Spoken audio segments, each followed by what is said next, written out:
Bisa dimulai Bapak Ibu ya.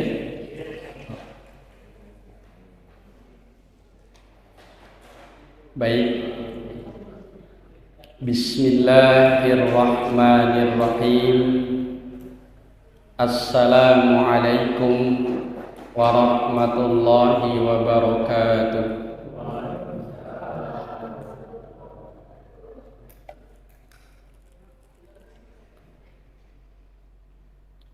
Alhamdulillahi rabbil alamin. Alladzi anzala as-sakinata fi qulubil mu'minin liyazdadu imanan ma'a imanihim walillahi junudus samawati wal ardh wa kana Allahu aliman hakima. Asyhadu an la ilaha illallah wa asyhadu anna Muhammadan abduhu wa rasuluh. Allahumma salli wa sallim wa barik ala nabiyyina Muhammadin wa ala alihi wa ashabihi ajma'in. La haula wa la quwwata illa billah. Amma ba'd. Wa qala Allah ta'ala fi kitabihil karim. A'udzu billahi minasy syaithanir rajim. Ya ayyuhalladzina amanu taqullaha wal tanzur nafsum ma qaddamat lighad wattaqullaha innallaha khabirum bima ta'malun. Wa qala Rasulullah ittaqillaha haitsuma kunta wa atbi'is sayyi'atal hasanata tamhuha wa khaliqin nas bi khuluqin hasan. Ma'asyiral muslimin, jamaah salat maghrib dan kajian ba'da maghrib Masjid Al-Muqarrabin Surabaya yang dirahmati Allah.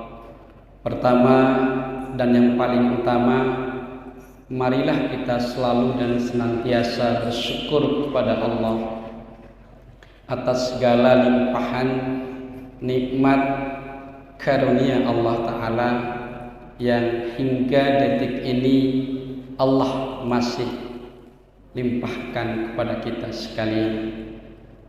Jamaah sekalian dirahmati Allah, salah satu bentuk nikmat yang terindah itu jemaah,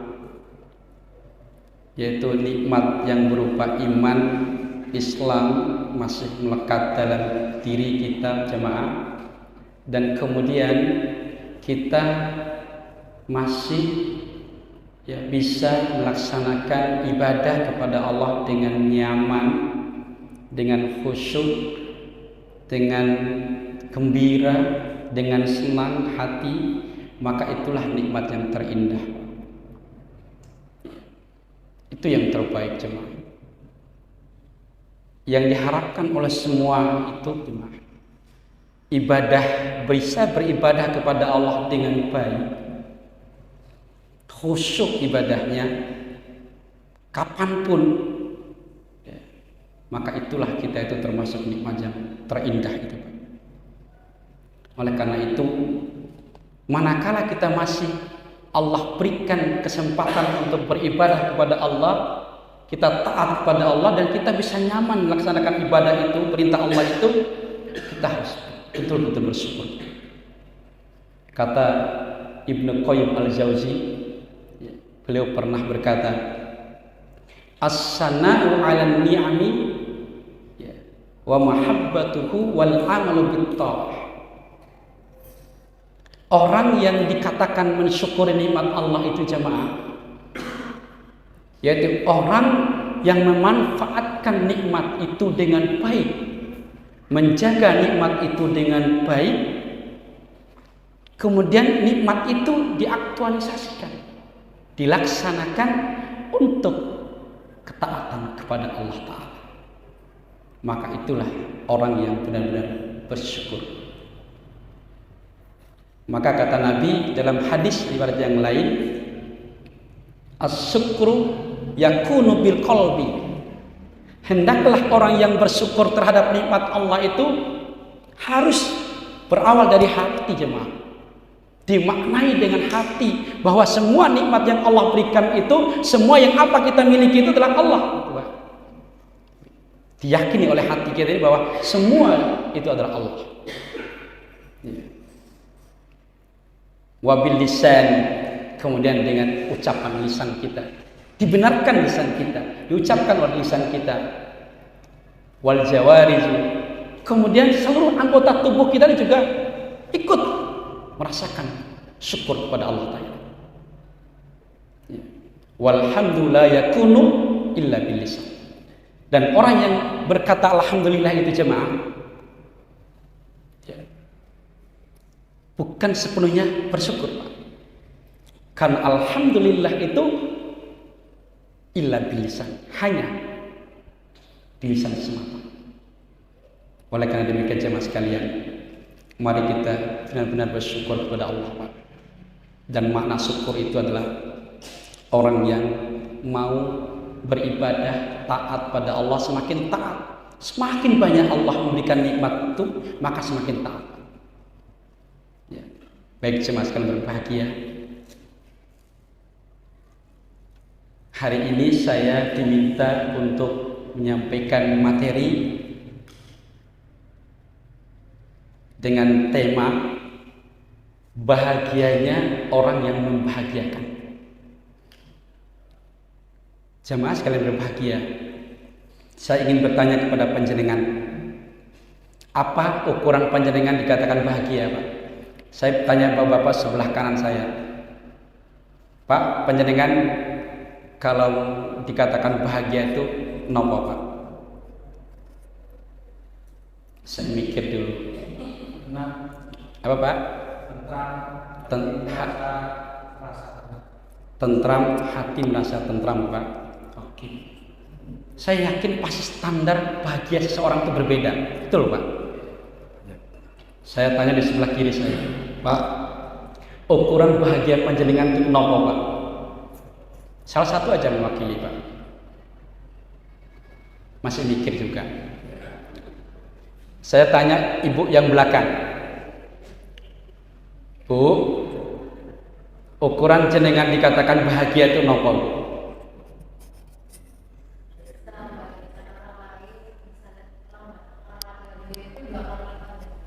Bisa membahagiakan orang lain. Itu ya, Bu, ya. Yakin. Gak senang kalau punya suami yang soleh. Bu, baik. Cemas dan berbahagia. Tadi tentram hatinya. Betul, Pak, bahagia. Disebut abstain. Sana bisa membahagiakan orang lain. Baik. Cemas dan berbahagia. Ada ukuran kebahagiaan itu di surah Al-Baqarah, jemaah. Ayat 200 dan 201, jemaah. Ada manusia itu yang mengaktualisasikan, yang mendefinisikan bahagia itu adalah ketika dia mendapatkan semua yang diinginkan di dunia ini, Pak. Al-Baqarah ayat 200. Faminan nasi may yaqulu rabbana atina fid dunya wa ma lahu fil akhirati min khalaq. Al-Baqarah 200. Maka ada di antara manusia itu, jemaah sekalian dimati Allah, yang hidup di dunia ini mulai zaman Nabi Adam, jemaah, sampai di ila yaumil qiyamah. Ada manusia itu faminan nasi may yaqulu rabbana atina fid dunya.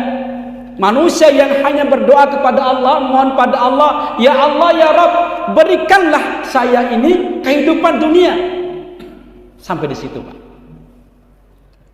Iya. Ada, Pak, yang begitu, jemaah? Halo? Ada, Pak, orang yang begitu, Pak? hanya minta kepada Allah, ya Allah karuniakan saya isi dunia ini, berikan kebahagiaan saya di dunia ini. Ada Pak? Banyak. Banyak Pak ya? Banyak. Wa ma lahu fil akhirati min khalaq.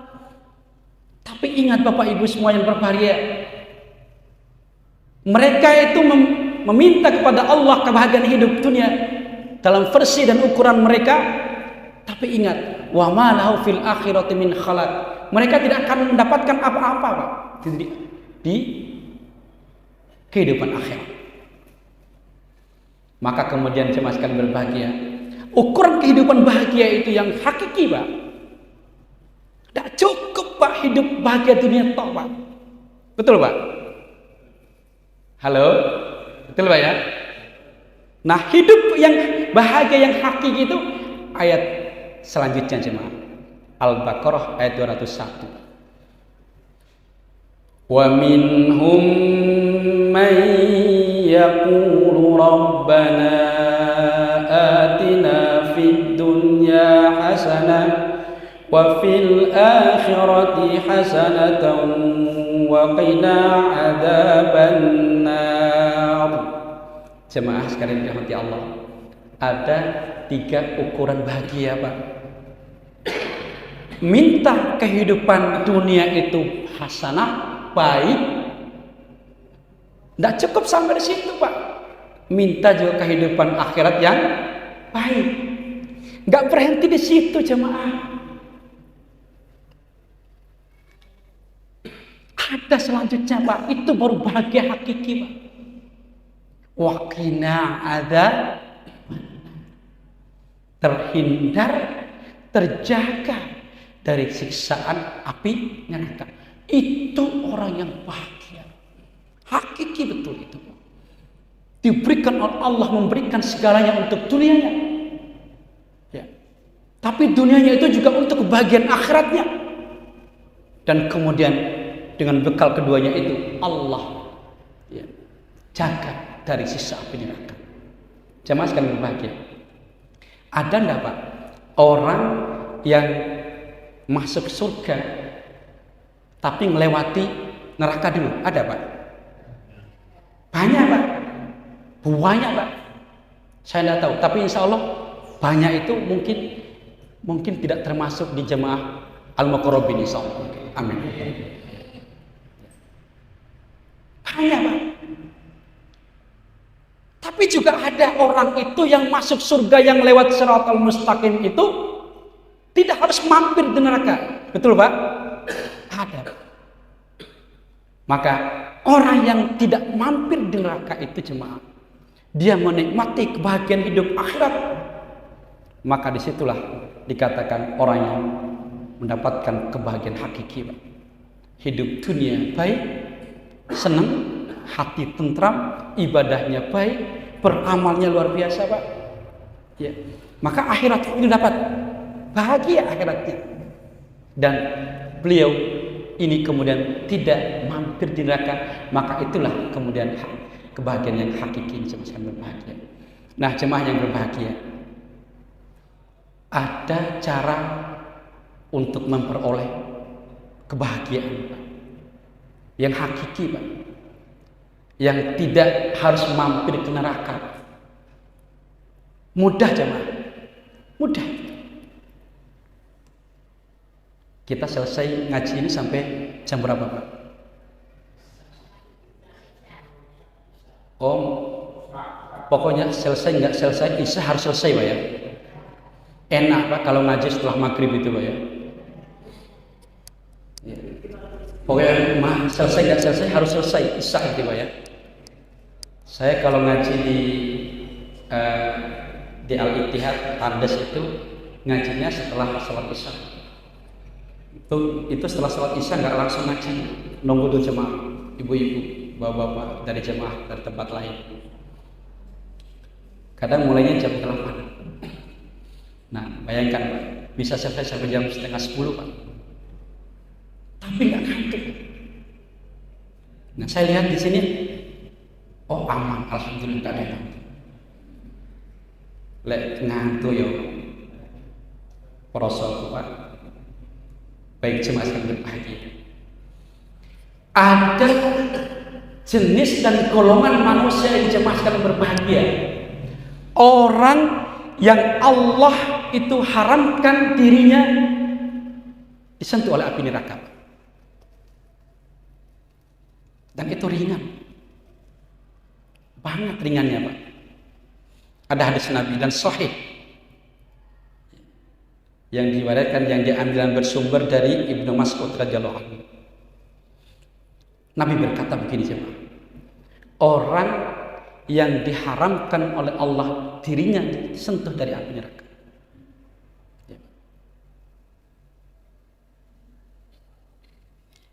Nabi bersabda, "Ala akhbirukum mimman tahrumu biman tahrumu alaihin nar." Saya ulangi jemaah. Ala akhbirukum biman tahrumu alaihin nar. Nabi berkata atau bertanya kepada para sahabat, Pak, jemaah. Maukah kalian saya habarkan? Maukah kalian saya tunjukkan? Maukah kalian saya beri informasi? Kalau bahasa sekarang ini, Pak, saya berikan informasi gitu ya, Pak. Yaitu orang biman tahrumu alaihin nar, yaitu orang yang dirinya, jasadnya diharamkan oleh Allah disentuh oleh api neraka. Bukankah orang yang bahagia hati kita di apa, Pak? Orang yang dijaga dari api neraka. Orang yang langsung masuk ke surga tanpa mampir di neraka. Ini haram. Siapa itu jemaah sekalian berbahagia? Kemudian apa kata jawab? Apa yang dijawab oleh para sahabat? Qalu bala ya Rasulullah. Mereka menjawab, "Ya Rasul, kami mau mengikuti, kami mau mendengarkan."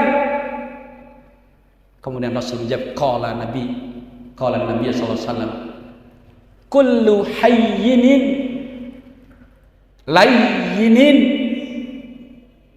qaribin sahlin. Ada 4 golongan manusia, jemaah, yang Allah haramkan dirinya, Allah haramkan jasadnya disentuh oleh api neraka. Yang pertama, hayyinin. Apa tuh hayyinin, Pak? Hayyin itu orang yang tenang jiwanya, Pak. Orang memiliki jiwa yang tenang, jemaah. Tenang. Persoalan apa saja itu tenang. Meskipun kalah jadi caleg, kenapa, Pak? Tenang. Meskipun rugi, tenang. Meskipun apalagi, Pak? Apapun ujian Allah itu tenang. Maka kemudian dalam surah Al-Fajr itu, Pak, apa kata Allah itu? Ya ayyatuhan nafsul mutmainnah. Wahai jiwa-jiwa yang tenang. Jiwa yang tenang itu adalah jiwa yang betul-betul dekat kepada Allah, Pak. Tenang. Persoalan apa saja itu Allah itu yang dipikirkannya, yang diingatnya. Ya ayyuhatuhan nafsul mutmainnah, irji'i ila rabbiki radiyatan mardiyah. Masuklah ke golonganku. Dan masuk golongan Allah itu akan mendapatkan menempati surganya Allah Subhanahu wa taala. Jiwa yang tenang. Ma'asyiral muslimin rahimakumullah. Nah, bagaimana kemudian orang jiwa yang tenang ini kemudian korelasinya dengan diharamkan api neraka? Kenapa, Pak? Ada yang bisa jawab? Saya kasih hadiah. Jiwa yang tenang itu senantiasa bersyukur, selalu senantiasa Qanaah, bersyukur ya, Pak ya. Itu jiwa yang tenang. Salah satunya, Pak. Betul, Pak. Jemaah sekalian berbahagia. Orang jiwa yang tenang ini, jemaah sekalian berbahagia, dalam berkomunikasi, dalam bergaul dengan sesama, ya, dalam membangun hubungan ukhuwah di antara kita ini, Pak. dalam membangun hubungan bermasyarakat, dalam membangun hubungan bertetangga, Pak, semakin berbahagia, tidak akan pernah sakit hati dengan orang lain. Tidak mudah untuk melaknat orang lain, menyalahkan orang lain, memfitnah orang lain. Jemaah sekalian berbahagia, kita itu, mohon maaf Pak, kadang kebanyakan kita, mohon maaf, kebanyakan kita itu, kita lebih mudah untuk melaksanakan qiyamul lail, bangun tengah malam jam 3, jam 2 Pak. Kita lebih mudah mengerjakan sholat 5 waktu sehari dengan tepat waktu di masjid ini Pak. Betul. Dan itu banyak. Kita lebih mudah melaksanakan sholat puasa sunnah dan seterusnya. Tapi mohon maaf, kadang kita sulit loh jemaah. Kadang kita tidak mudah untuk membangun hubungan yang baik, menjaga perkataan lisan kita dengan tetangga kita dan saudara kita, Pak. Betul, Pak? Mohon maaf ini. Jangankan kita itu dimusuhi, Pak. Panjenengan kalau dipisoi, napa, Pak? Apa respon panjenengan, balasan panjenengan ketika panjenengan dipisui? Halo? Senyum surga. Senyum. Ada yang tidak senyum, Pak? Ada? Coba malu-malu tak apa-apa. Mohon maaf, jangankan kita itu dipisah oleh teman kita, saudara kita, atau orang lain, Pak. Mohon maaf, kita kesandung kerikil loh, Pak. Jatuh sendiri, Pak.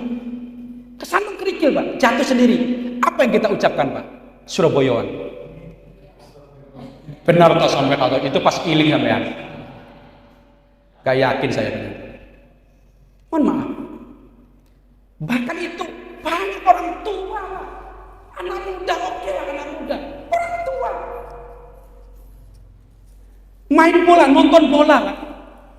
Panjenengan pernah nonton bola, Pak? Kemarin Indonesia menang, Pak?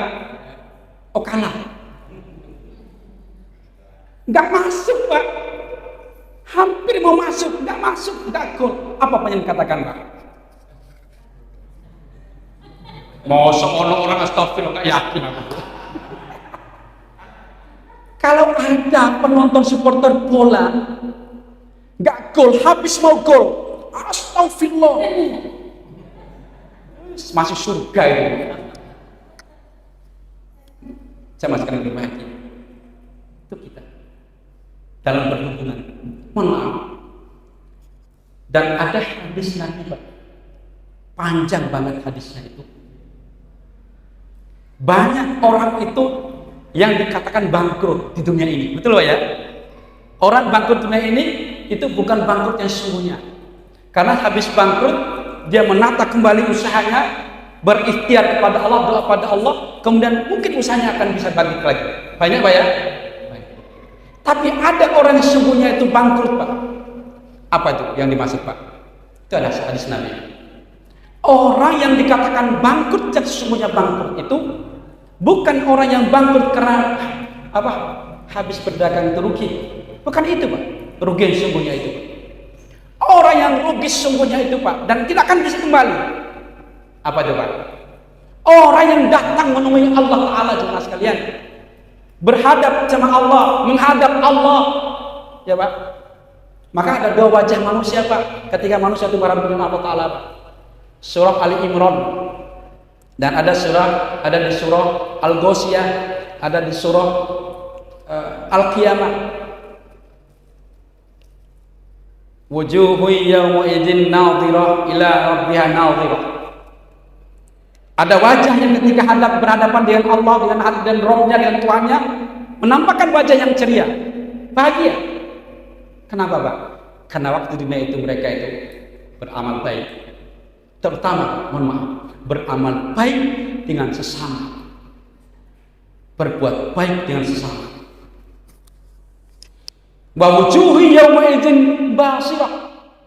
Dan ada wajah-wajah manusia yang berhadapan dengan Allah, menghadap Allah Subhanahu wa taala nanti, wajah yang sangat khawatir, sedih, takut, kecewa, menyesal dan seterusnya. Yaitu orang-orang yang tidak mau melaksanakan perintah pada Allah, perintah Allah Ta'ala. Baik jemaah sekalian berbahagia. Siapa yang dikatakan orang yang paling bangkrut itu, Pak? Yaitu orang yang datang kepada Allah membawa amal puasa, Pak, membawa amal zakat, Pak, membawa amal sholat 5 waktu tanpa bolong sekalipun, membawa amal qiyamul lail jemaah. Tapi jemaah tidak terasa, tidak sadar olehnya, dia masih meninggalkan persoalan dengan saudaranya. Ini hadis, Pak, panjang hadis. Masih meninggalkan persoalan dengan saudaranya, Pak. Punya kesalahan dengan saudaranya, Pak. Pernah melontarkan kata-kata yang kemudian saudaranya itu, orang yang dikatain itu sakit hati, Pak, dan tidak memaafkan dia. Itulah yang kemudian jemaah sekalian berbahagia, yang dinamakan dengan orang yang menzalimi orang lain. Pahala puasa, pahala zakat, pahala sholat, qiyamul lail dan seterusnya itu tidak cukup untuk menghapuskan dosa yang pernah diperbuat pada saudara. Itulah yang dinamakan dengan orang yang bangkrut. Sesungguhnya bangkrut. Jemaah sekalian berbahagia. Ini panjenengan percaya enggak, Pak? Ketika kita dalam berdiskusi, obrolan santai dengan saudara kita, kira-kira jenengan percaya enggak? Kadang ada kata-kata kita, lontaran ucapan kita itu, mungkin maksud kita itu adalah guyon, tapi perkataan kita itu kadang menusuk hati saudara kita. Pernah terjadi kira? Saya yakin ada ini, Pak. Dan itulah hal yang harus kita hati-hati betul. Maka kata Allah itu, makanya Nabi itu, Pak, sedikit berbicara, Pak, banyak berbuat. Dan Allah itu sudah banyak ayat, Pak, di Al-Quran, Pak, memerintahkan kita, Pak, untuk hati-hati, terutama dalam berucap.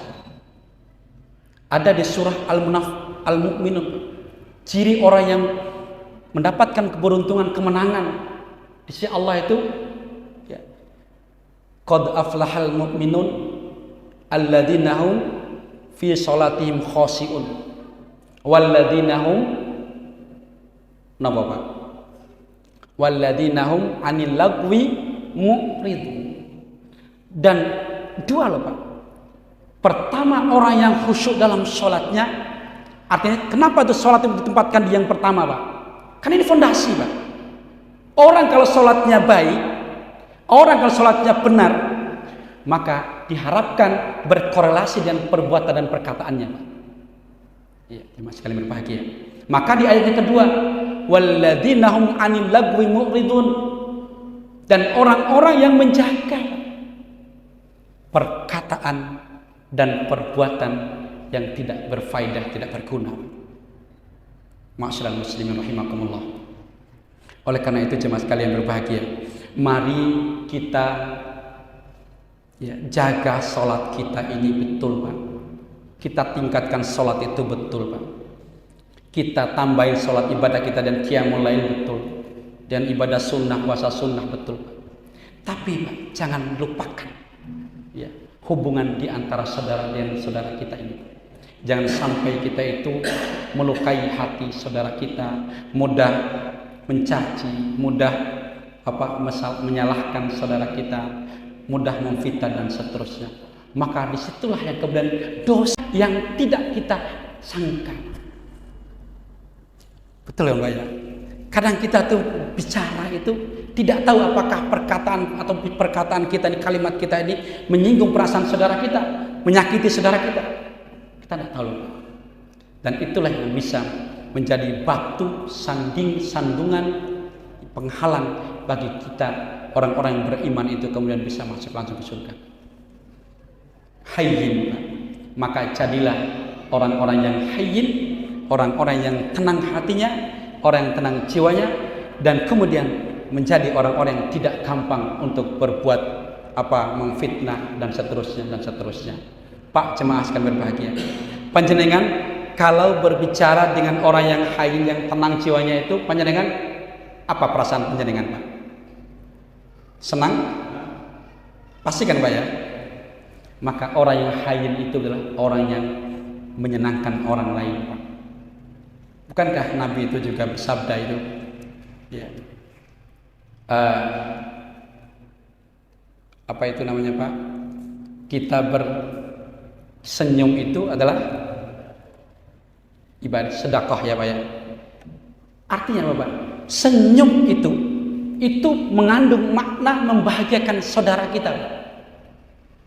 Makanya ada juga hadis yang orang yang menyembunyikan persoalannya, orang yang menyembunyikan permasalahan dirinya yang tampak terhadap orang lain itu adalah kebahagiaan. Betul, Pak ya? Maka itu adalah orang yang luar biasa. Ya. Itu namanya orang yang mampu membahagiakan orang lain. Dan balasannya Allah haramkan dirinya disentuh oleh api neraka. Yang pertama, hayyin. Yang kedua, jemaah. Nah, Bapak, layyin. Apa itu layyin, Pak? Orang yang perkataan itunya, perbuatannya itu lembut, Pak. Lembut, jemaah. Pernah Nabi Musa itu diperintah oleh Allah, datanglah kepada Fir'aun dengan ucapan yang lembut, Pak. Ada di surat Toha, jemaah. Faqala lahu qawlan layyinah. Ya. Datanglah kepada Nabi Musa, Fir'aun, dan kemudian berkatalah kepadanya dengan perkataan yang lembut. Coba kalau kita bayangkan, Nabi Musa itu jahatnya bukan main, betul, Pak? Panjenengan kita, Pak, kalau Nabi Musa itu mau membunuh kita, mencari kita di mana-mana ingin dibunuh, kemudian ketemu, kayak musuh lah pokoknya. Kira-kira ketika panjenengan ketemu, apa perkataan yang jenengan lakukan? Apakah perkataan yang lembut atau perkataan yang memaki, melaknat dan seterusnya? Coba, Pak. Seperti tadi, Pak. Meso balasannya idfa billati hiya ahsan. Membantah sesuatu yang buruk, menolak sesuatu yang tidak benar, itu harus dengan ahsan, dengan baik, Pak. Ini perintah Allah, agama loh, Pak. Ada dalam Al-Quran. Ud'u ila fi sabili rabbika bil hikmati wal mau'izatil hasanah wajadilhum billati hiya ahsan. Menyampaikan dengan hikmah, menyampaikan hal-hal yang baik, penuh dengan pelajaran yang baik. Wajadilhum billati hiya ahsan. Dan kemudian kalau berselisih paham dan seterusnya, menolak sesuatu yang salah, maka tolaklah dengan cara-cara yang baik. Jemaah sekalian berbahagia, ini hal yang berat, Pak. Maka ada ciri orang yang tawadu, Pak. Orang yang tawadunya bukan main, orang yang dalam betul ilmunya, Pak. Jemaah, salah satu ciri orang yang tawadu itu punya ilmu, Pak. Dalam ilmunya, Pak. Kata Imam Al-Ghazali, orang yang tawadu itu, Pak, melihat orang lain itu adalah semua itu lebih dari dirinya. Ketika kita ini melihat orang yang lebih tua dari kita, apa yang kita nilai? Apa yang kita lihat pada dirinya? Apakah kelebihannya atau kekurangannya, Pak? Kelebihannya, Pak. Apa kelebihan orang yang lebih tua dengan orang yang lebih muda, Pak? Pak, halo? Ciri orang yang tawadu itu melihat semua orang itu adalah lebih dari dirinya. Kalau kita itu orang yang lebih muda dan memandang orang yang lebih tua dari kita, kita melihat kelebihannya. Apa kelebihannya? Bapak yang sudah tua itu boleh usia yang sudah tua, jalan sudah tidak kuat, tenaga sudah tidak kuat, ibadah berdiri sholat juga nggak kuat, ya kan, Pak? Ya, mungkin sudah bacaan Quran juga tidak begitu jelas. Tapi orang yang tawadu itu Pak, tidak melihat itunya jemaah sekalian berbahagia. Tidak melihat kekurangan fisiknya, tidak melihat kekurangan ilmunya, tapi melihat kelebihannya. Oh, Bapak itu sudah lama hidup di dunia. Bayangkan saya baru kemarin, baru 5 tahun, baru 20 tahun. Bayangkan dan Bapak itu sudah 60 tahun. Sudah berapa banyak pahala, kebaikan, amal baiknya, amal solehnya itu dibandingkan dengan saya yang baru ini. Itu ukurannya orang yang memandang yang lebih tua itu, lihat amal baiknya, kelebihannya. Sebaliknya jemaah sekalian berbahagia, orang yang tawadhu itu jemaah sekalian berbahagia. Kalau kita orang yang lebih tua memandang orang lain yang lebih kecil dari kita, yang lebih muda dari kita, tidak melihat kekurangan anak muda, tidak melihat sisi kekurangan anak yang masih muda, tapi juga melihat kelebihan dari anak muda. Apa Pak? Kira-kira apa? Orang tua kalau lihat anak muda tuh kira-kira apa Pak? Misalnya ya, mohon maaf, ada seorang anak nasihat pada kita, sedangkan terima dengan ikhlas, insya Allah. Ketua anak panjenengan kok kurang yakin gitu, insya Allah ya Pak. Kebanyakan mohon maaf, kadang egonya orang tua yang lebih dewasa itu Pak, yang senior itu, dinasihati anak kecil itu kadang-kadang tidak terima, betul Pak? Bahkan ketika dalam musyawarah mufakat itu Pak, ada pengurusan organisasi misalnya Pak, ada terdiri dari senior, dulu agak senior, muda, agak lebih muda lagi. Ya. Kadang memberikan usulan pendapat itu, mana yang lebih susah Pak? Menerima Pak? Yang lebih senior Pak ya. Betul Pak ya? Kadang-kadang usulannya yang lebih tua yang senior itu harus, kalau enggak, betul Pak ya? Ya, kadang usulan yang muda itu kadang-kadang susah. Opo sih, sopo sama, sopo, gitu ya. Nah, orang yang lebih tua, orang yang senior Pak, kalau dia tawadhu, benar-benar tawadhu kepada Allah Subhanahu Wa Taala, maka yang dipandang anak yang lebih muda darinya itu kelebihan anak muda itu Pak. Apa kelebihan anak muda? Mungkin saya ini lebih tua, banyak amal saya, tapi juga sudah banyak dosa saya. Tuh. Sebaliknya anak muda ini, ya, mungkin juga baru, tapi dia tidak sebanyak dosa yang saya lakukan. Saya udah 60 tahun, bayangkan 60 tahun ini berapa banyak dosa yang saya lakukan dibandingkan anak muda yang baru kemarin. Tentu tidak sebanyak dosa yang saya lakukan. Itu orang yang tawadhu. Jadi orang tua memandang anak itu adalah kelebihannya, dan sebaliknya orang anak muda yang memandang orang yang lebih tua juga memandang kelebihannya. Maka itulah orang yang tawadhu. Di surah Al-Furqan jemaah. Apapun perlakuan orang kepada kita Pak, apapun ya, mohon maaf, tindakan orang pada kita Pak, orang yang tawadhu jemaah sekalian berbahagia, ini karakternya di surah Al-Furqan 63 Pak. Wa ibadur rahmanil ladzina yamshuna 'alal ardi hauna wa idza qabalahum jahiluna qalu salam. Ya. Ibadur Rahman, ada golongan hamba Allah yang dikategorikan Ibadur Rahman, itu hamba Allah yang berikan kasih sayang oleh Allah Ta'ala.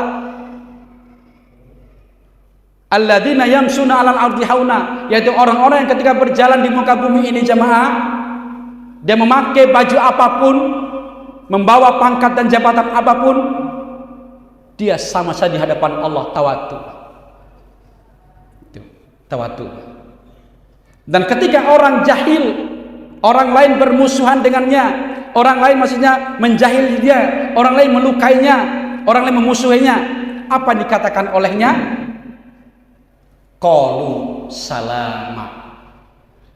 Tidak ya, membalas dengan ucapan yang apa? Yang buruk, tapi dibalas dengan ucapan yang mengandung keselamatan. Doa apa? Ya. Wa idza khatabahumul jahiluna qalu salam. Mengucapkan perkataan yang mengandung keselamatan, mendoakan orang yang mencaci makinya, mendoakan orang yang memfitnahnya, mendoakan orang yang memojokkannya, mendoakan orang yang memusuhkannya. Itulah orang yang dinamakan tawadu. Pak, Bu, panjenengan jenengan berasa salah, kemudian saya maafkan, senang nggak kira-kira Pak? Pasti. Maka orang yang punya sifat karakter tawadu, layyin, lembut perkataannya, lembut perbuatannya kepada saudaranya, maka pasti akan bisa membahagiakan orang lain dan dia akan terhindar dari dirinya dari api neraka. Layyin, lembut perkataan, lembut perbuatan, Pak. Itu yang kedua. Yang ketiga, qaribin, orang yang akrab dalam bergaul, Pak. Supel, Pak. Mudah diajak bicara, Pak. Dimintai pendapat mudah. Mohon maaf, kadang-kadang kita itu nopo, Pak. Kadang-kadang ada orang itu dimintai pendapat itu susah, betul, Pak? Pak, pendapat penjenengan gimana? Oh, sih. Gitu, Pak. Nah, orang yang qarib, orang supel itu, Pak, orang yang akrab itu, masya Allah, Pak. Kata Nabi itu termasuk bagian dari orang yang diharamkan oleh Allah dirinya disentuh api neraka. Tentu harus dilandasi dengan iman Islam. Jamaah sekalian berbahagia. Dan yang keempat, orang yang diharamkan oleh Allah masuk dalam neraka dirinya itu adalah sahlin, yaitu orang yang suka memberi pertolongan pada saudaranya, suka memberi kemudahan bagi orang lain, bukan sebaliknya tidak mempersulit saudaranya. Pak, panjenengan pernah ngurus surat-surat sesuatu, Pak? Pernah ya, Pak ya? Nah, kira-kira apa yang panjenengan rasakan? Ada nggak kira-kira orang yang senang menyulitkan itu, Pak ya? Ada. Tetapi juga ada di dunia ini orang yang suka menolong, betul ya, Pak ya? Mestinya harus lewati bagian ini. Kalau kita pas ketemu dengan orang yang suka ini, sahlin ini, memberi kemudahan bagi saudaranya, Pak, udah, enggak apa, bisa lanjut ke sana aja, bisa, Pak. Tapi ada orang yang memang ya, dan memang karakternya ya, suka menyulitkan gitu ya, sulit menolong orang lain. Sudah, dibiarkan saja. Harus begini, lewat ini. Padahal ada jalan yang bisa lewat sana. Jam seperti dulu, Pak, jam-jam dulu. Tanya alamat. Pak, kalau mau ke sana lewat mana, Pak? Ada aja, Pak, orang yang itu suruh lewat muter-muter gitu, Pak ya. Tapi juga ada orang yang baik, suruh lewat, itu Pak, lewat ini, Pak, jalan potong, cepat. Nah, orang yang memberikan kemudahan ini cuma itu namanya sahlin. Orang yang yang bisa memberikan kemudahan pertolongan orang lain, maka Allah balas dengan masya Allah, diharamkan dirinya masuk api neraka. Ada hadis Nabi, Pak. Wa man kana fi hajati akhihi kana Allahu fi hajati. Barang siapa yang masuk, barang siapa yang memberikan pertolongan, barang siapa yang ikut campur urusan atau kesulitan saudaranya, yakinlah jemaah, Allah akan ikut campur juga dalam setiap kesulitannya, Pak. Benar itu, Pak. Di hadis yang lain, Pak, wallahu fi aunil abdi ma kana al-abdu fi auni akhi. Allah itu akan berikan pertolongan pada hambanya apabila hamba itu juga mau memberikan pertolongan pada saudara. Di hadis yang lain jemaah, wa may yassara 'ala mu'assir yassarallahu alaihi fid dunya wal akhirah. Barang siapa yang memberikan kemudahan bagi saudaranya, barang siapa yang memberikan kemudahan bagi saudara yang merasakan kesulitan pada saat itu, yassarallahu alaihi fi dunya wal akhirah, maka Allah akan berikan kemudahan urusannya baik di dunia apalagi nanti untuk di akhirat. Jemaah sekalian berbahagia nikmati Allah. Oleh karena demikian jemaah sekalian berbahagia, mari kita Tidak sekedar kita itu apa aja jemaah ya, menjaga sholat kita, tetapi juga kita harus jaga Pak, hablum minan nas kita kepada sama manusia. Karena urusan dengan manusia itu lebih mudah atau lebih susah Pak? Halo Pak, lebih susah atau lebih mudah Pak? Urusan dengan manusia Pak? Susah. Urusan dengan Allah Pak, kita beristighfar, taubatan nasuha Pak, selesai Pak. Betul ya Pak ya? Selesai. Tapi kalau sudah urusan dengan sama manusia Pak, itu yang berat Pak. Kadang ada, mohon maaf, ada cerita Pak, dan saya ngomong ke saya tidak bisa maafkan Ustaz. Coba bayangkan coba. Nah, kalau udah begini urusan gimana? Tak bisa saya maafkan Ustaz. Coba bayangkan. Itulah beratnya urusan dengan sesama manusia. Oleh karena itu jemaah sekalian berbahagia, mari kita tebarkan kebaikan itu. Tidak hanya kita itu melaksanakan ibadah-ibadah mahdoh kepada Allah, tapi juga ibadah ghairu mahdoh yang terkait dengan hablum minan nas kita itu harus kita jaga betul Pak. Ukhuwah Islamiyah di antara kita ini harus kita kuatkan, menjaga, saling menjaga antar sesama. Itu sangat luar biasa. Apalagi sekarang di era apa Pak? Politik, tahun politik ya, saling mengunggulkan satu sama lain, saling menjatuhkan satu sama lain, ya kan? Padahal belum selesai Pak. Karena judulnya Isa, selesai nggak selesai harus selesai. Yang paling akhir jemaah, mohon izin 1 menit. Ada filosofi kebaikan Pak. Ada orang buta jemaah, di malam hari membawa lampu Pak. Kira-kira orang buta itu bisa lihat Pak? Tidak bisa. Nah, ada seseorang yang lewat berhadapan berpapasan dengan orang buta, bertanya, wahai si fulan, mengapa engkau membawa lampu? Bukankah engkau tuh buta, tidak bisa melihat meskipun membawa lampu? Lantas apa kata orang buta? Betul wahai saudaraku, betul saya itu tidak bisa melihat dengan lampu ini, tapi dengan lampu ini orang itu bisa melihat saya. Betul Pak ya? Dan ketika orang bisa melihat dirinya, apa yang terjadi Pak? Maka orang itu tidak akan menabrak, tidak akan menerobos, atau tidak akan membahayakan dirinya. Betul Pak ya? Artinya apa jemaah? Niatnya untuk berbuat baik untuk orang lain, tapi sesungguhnya kita itu setelah berbuat baik untuk diri kita Pak. Maka kata Allah, hal jazaul ihsan illal ihsan. Tidak ada sebuah kebaikan itu yang sia-sia Pak. Pasti semua kebaikan itu akan kembali kepada diri kita. Mari kita tebarkan kebaikan terutama sama manusia ya. Mudah-mudahan ada manfaatnya. Kurang lebih mohon maaf. Dan sekali lagi saya manusia biasa, mohon maaf kalau ada hal yang kurang berkenan, terutama lisan saya, ucapan saya, dan guyonan saya. Mudah-mudahan Allah mengampuni segala dosa kita dan menerima amal kebaikan kita. Nasrullah fatun qarib basyirin mu'minin. Subhanakallahumma wa bihamdika asyhadu an la ilaha illa anta astaghfiruka wa atubu ilaik. Assalamu alaikum warahmatullahi wabarakatuh.